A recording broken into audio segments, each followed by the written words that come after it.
എറണാകുളത്തെ ജനങ്ങൾക്ക് വേണ്ടിയിട്ടുള്ള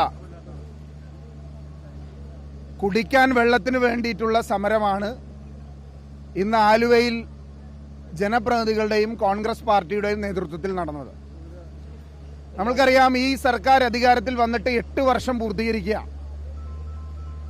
മുൻ സർക്കാർ UDF സർക്കാർ ശ്രീ ഉമ്മൻചാണ്ടി മുഖ്യമന്ത്രിയായിരുന്നപ്പോൾ 180 MLD പ്ലാന്റിനു വേണ്ടി 232 കോടി രൂപയുടെ ഭരണാനുമതി നൽകിയ ഒരു പദ്ധതി Shri VJ Kurian principal secretary ആയിരുന്നപ്പോൾ നൽകിയ അനുമതിയാണ്, ആ പദ്ധതിയാണ് ഈ സർക്കാർ വന്നതിന് ശേഷം അട്ടിമറിക്കപ്പെട്ടിട്ടുള്ളത്.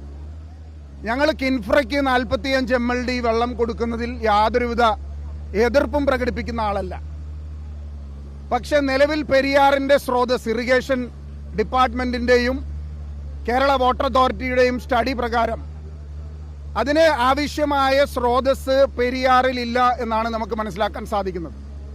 ഫെബ്രുവരി മാസത്തിൽ തന്നെ ഇത്രയുമധികം കഠിനമായ ചൂടും എറണാകുളം ജില്ലയുടെ എല്ലാ പ്രദേശങ്ങളിലും, നഗരത്തിലും പശ്ചിമ കൊച്ചിയിലും വൈപ്പിനിലും തൃക്കാക്കരയിലും കളമശ്ശേരിയിലും ആലുവയിലുമെല്ലാം ഏലൂരടക്കമുള്ള സ്ഥലങ്ങളിൽ രൂക്ഷമായ കുടിവെള്ളക്ഷാമം അനുഭവപ്പെടുകയാണ്. ഈ കുടിവെള്ളക്ഷാമം ഫെബ്രുവരി മാസത്തിൽ ഇങ്ങനെയാണ് എങ്കിൽ മാർച്ച് ഏപ്രിൽ മാസത്തിൽ വലിയ വരൾച്ചയിലേക്ക് നമ്മുടെ ജില്ലയും സംസ്ഥാനവും മാറാൻ പോവുകയാണ്. അതുകൊണ്ട് തന്നെ ആവശ്യമായ കുടിവെള്ളം 190 MLDയുടെ പ്ലാന്റ് ആലുവയിൽ സ്ഥാപിക്കും എന്ന് പറഞ്ഞിട്ടുള്ള ആ പ്ലാന്റ് നാളിതുവരെ ഒരു ചെറുവിരൽ പോലും സർക്കാർ അനക്കിയിട്ടില്ല. കോടിക്കണക്കിന് രൂപയാണ് കിഫ്ബി പദ്ധതിയിൽ നിന്ന് വിവിധ പദ്ധതികൾക്ക് വേണ്ടി മുടക്കുമെന്ന് പറയുന്നത് പ്രഖ്യാപനങ്ങൾ നടത്തിയിട്ടുള്ളത്. പക്ഷേ ഒരു രൂപ പോലും എറണാകുളത്തെ ജനങ്ങളുടെ, കേരളത്തിന്റെ വരുമാനത്തിൽ നിന്ന്, റവന്യൂ വരുമാനത്തിൽ സംസ്ഥാനത്തിന്റെ ഖജനാവിൽ നിന്ന് 65 മുതൽ 70% വരെ കൊടുക്കുന്ന കൊച്ചി നിവാസികൾക്ക് കുടിക്കാൻ വെള്ളമില്ല എന്ന് പറയുന്നത് ഒരു കാരണവശാലും അംഗീകരിക്കാൻ കഴിയുന്ന ഒന്നല്ല. അതുകൊണ്ട് എത്രയും വേഗം ഈ പദ്ധതി നടപ്പാക്കുന്നതിന് മുമ്പ് കിൻഫ്ര വ്യവസായ പാർക്കിന് വേണ്ടിയിട്ട് കുടിവെള്ളം കടമ്പ്രയാറിൽ നിന്ന് കൊടുക്കുന്നതിൽ ഞങ്ങൾ എതിരല്ല.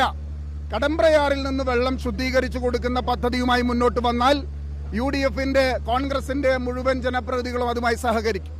പക്ഷേ അതല്ലാതെ 190 MLD പ്ലാന്റിന്റെ അതേ സ്രോതസ്സിൽ നിന്ന് ഗ്ലോബൽ ക്ലൈമറ്റിക് ചേഞ്ചസ് നടപ്പിൽ വരുന്ന ഈ സന്ദർഭത്തിൽ അതിരൂക്ഷമായ കുടിവെള്ളക്ഷാമവും അതിരൂക്ഷമായ ചൂടും അനുഭവപ്പെടുന്ന ഈ മാസങ്ങളിൽ ആ 190 MLD പ്ലാന്റ് യാഥാർത്ഥ്യമാക്കാതെ ഈ 45 MLD പ്ലാന്റ് യാഥാർത്ഥ്യമാക്കാൻ വേണ്ടി ഇത്രയും അധികം ശുഷ്കാന്തി കാണിക്കുന്നത് ഇതിൽ എന്തോ ഇടപാട് നടന്നിട്ടുണ്ട് എന്ന് ഞങ്ങൾ സംശയിക്കുകയാണ്. വ്യവസായശാലകളിൽ നിന്ന് പണം പറ്റിയിട്ടുണ്ടെങ്കിൽ അത് തിരികെ കൊടുക്കണം. അതല്ലാതെ ജനങ്ങളുടെ കുടിവെള്ളം എന്ന മൗലികമായ അവകാശം നിഷേധിക്കാനുള്ള യാതൊരു അവകാശവും സർക്കാരിനോ ഭരണാധികാരികൾക്കോ ഇല്ല. 190 MLDയുടെ പ്ലാന്റ് എന്ന് തുടങ്ങുമെന്ന് സർക്കാർ ഉടൻ പ്രഖ്യാപിക്കണം. കാരണം അതിരൂക്ഷമായ CPMന്റെയും സർക്കാരിന്റെയും ഇരട്ടത്താപ്പ് എന്ന് പറയുന്നത് ജനപ്രതിനിധികളുടെ, MLAമാരുടെ വീട്ടിലേക്ക്, ഓഫീസുകളിലേക്ക് മാർച്ച് നടത്തുകയാണ്. അൻവർ സാദത്ത് MLAയുടെയും ഉമാ തോമസ് MLAയുടെയും വീട്ടുകളിലേക്ക് മാർച്ച് നടത്തുകയും ഒരു സൈഡിൽ വ്യവസായികൾക്ക് വേണ്ടിയിട്ട് പെരിയാറിനെ സ്രോതസ്സാക്കിക്കൊണ്ട് കുടിവെള്ളം കൊടുക്കാൻ വേണ്ടിയിട്ടുള്ള പദ്ധതിയുമായി മുന്നോട്ട് പോകുന്നു. ഈ ഇരട്ടത്താപ്പ് നിർത്തണം, ഈ ഇരട്ടത്താപ്പ് അവസാനിപ്പിക്കണം.